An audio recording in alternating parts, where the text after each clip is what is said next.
viewers, welcome to our channel. Today we are going to see about plasma therapy, how it's being used widely for coronavirus treatment. What is plasma? Plasma exists in the blood. It's about 55% portion of the blood contains the plasma. It usually light yellow or yellow color.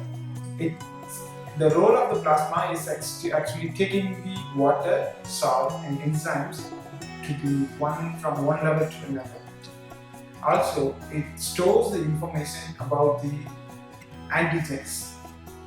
What is antigens? Whenever our body gets affected by either a bacteria or virus, our immune system produces these two antigens. It's called IgG and IgM. So these informations are stored in the plasma and it's being used for the next time when the body gets affected by the same kind of bacteria or virus. So this technique actually they are using for the coronavirus treatment.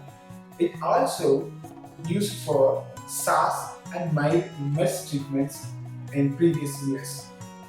So the problem here is the process of taking out the plasma from the blood is not so easy. It's a complicated process. The people who got affected by coronavirus and got the immune system should be ready to provide their blood for the people who are currently affected by coronavirus.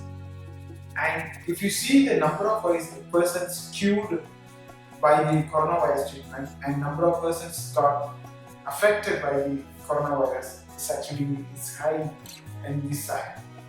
So what we can do is usually we can try with cloning the antigens IgG and IgM. If we are able to produce the antigens more, we can able to cure more patients. Thank you for watching. Please click the subscribe button and bell button and share your comments. Thank you.